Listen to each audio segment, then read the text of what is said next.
வணக்கம் நண்பர்களே. நம்ம அந்த ஏற்கனவே பார்த்த அந்த அத்திச்செடியில் வந்து இப்போ மறுபடியும் எல்லாம் காய வச்சுருக்கு. அந்த காயெல்லாம் அறுத்து இப்போ பொரியலுக்கு வந்து கட் பண்ணலான்னுட்டு இருக்கேன். வாங்க அதை கட் பண்ணி எடுக்கலாம்.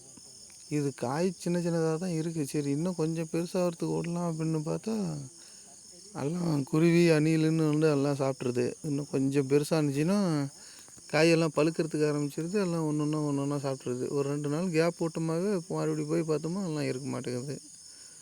வாங்க இதை இப்போ வந்து எல்லாம் கட் பண்ணி எடுக்கலாம். இது வந்து நம்ம பொரியல் பண்ணுறதுக்காக தான் இப்போ இந்த சைஸில் நம்ம கட் பண்ணுறோம். இல்லை அப்படின்னா நல்லா பழுக்க விட்டு பிச்சுக்கலாம். இந்த பழம் வந்து நல்லா இனிப்பாகவே இருக்குது. இதில் வர்றது வேரில் தான் வந்துட்டுருக்கு. பாருங்கள், உள்ளே பாருங்கள் எவ்வளோ அப்படி கொத்தாக வரும் பாருங்கள். இதில் வந்து வேரில் வந்து வருது. இதை பாருங்கள். இது வந்து அத்திக்காய் பொரியல் வந்து நம்ம உடம்புக்கு வந்து ரொம்ப நல்லது. இந்த குழந்த பெற்ற தாய்மார்கள் வந்து அத்திக்காய் வந்து சாப்பிட்டா நல்லா தாய்ப்பால் வந்து ஊறும். நல்ல மருத்துவ குணமும் நிறைஞ்சது. அத்திக்காய் வந்து நம்ம வயிற்று பிரச்சனை எத்தனையோ பிரச்சனைகளுக்கு வந்து தீர்வாக இருக்குது.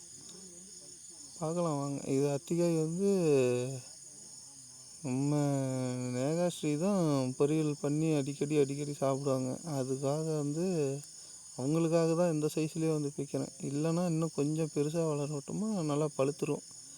பழமானதுக்கப்புறம் பிச்சு சாப்பிட்டோமா கூட நல்லாயிருக்கும். இது நல்லா இனிப்பாக இருக்குது. இது வேரில் தான் வச்சுருக்கு.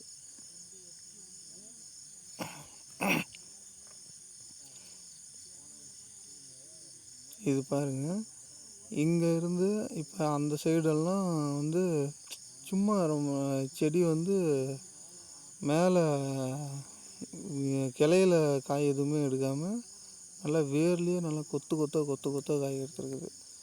இது இப்போது இந்த டைம் வந்து கொஞ்சம் நல்லா காய்ங்க வந்து அதிகமாக எடுத்துருக்கு. ஏன்னா போன டைம் வந்து கொஞ்சம் கம்மியாக தான் எடுத்துருந்துச்சு. இந்த டைம் நல்லா ஒரு 1 கிலோ அளவுக்கு காய்ங்கெல்லாம் எடுத்துருக்கு. பாருங்கள், காய் வந்து எவ்வளோ நல்லா ஃப்ரெஷ்ஷாக நல்லா பிஞ்சு காயாக கரெக்டாக பொரியலுக்கு தகுந்த ஒரு இதில் இருக்குது. ரொம்ப முத்தின மாதிரி போட்டாலும் ஒரு மாதிரி நறுக்குன்னு இருக்கும். இந்த மாதிரி கொஞ்சம் நல்லா இலசா போட்டிங்கன்னா உங்களுக்கு பொரியல் நல்லா இதாக சாஃப்டாக இருக்கும். மறக்காமல் பொரியலில் தேங்காய் பால் ஊற்றி பொரியல் பண்ணுங்கள். அது அப்படி பொரியல் பண்ணிங்கன்னா இன்னும் உங்களுக்கு சுவையை நல்லா கூட்டி கொடுக்கும்.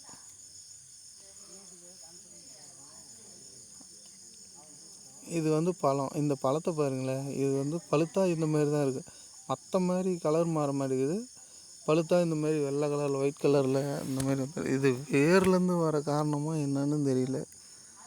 இது வந்து இப்படி ஒரு மாதிரி ஒயிட் கலரில் வர மாதிரி வந்துடுது பாருங்கள். அங்கே அதான் அந்த சைட்லாம் வேரில் இருக்குது பாருங்களேன்.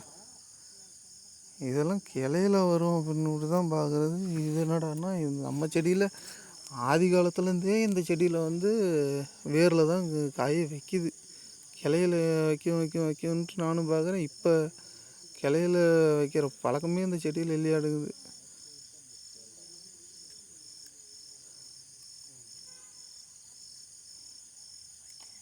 பாருங்க, இதெல்லாம் பறித்து எடுத்துக்கிட்டு இந்த சைடு இன்னுமே காய் இன்னும் நிறையா இருந்துச்சு. நான் சரி நம்ம தேவையான அளவுக்கு மட்டும் பொரியலுக்கு பறிச்சிக்கலாம், மீதியெல்லாம் குருவிங்க காக்கா குருவிங்க சாப்பிட்டோம் அப்படின்னுட்டு விட்டாச்சு. நம்ம தேவையான அளவுக்கு 3 பேர்த்துக்கு தேவையான அளவுக்கு மட்டும் நம்ம காய்களை பறிச்சுக்கிட்டாச்சு.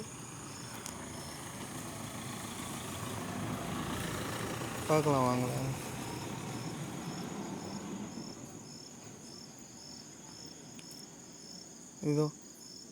இது வந்து இப்போ பார்த்திங்கன்னா செடி வந்து சின்ன செடியாக தான் இருக்கும். இது ஏன் அப்படின்னா கரும்பு காட்டில் வந்து நிழல் படுது, நெவுல் அடிக்குது அப்படின்னு சொல்லி செடியை வெட்டி விட்டுருவாங்க. அந்த வேரில் வந்த காய்ங்க தான் இவ்வளோ பாருங்களேன், அவ்வளோ ஃப்ரெஷ்ஷாக அழகாக இருக்குது பாருங்களேன்.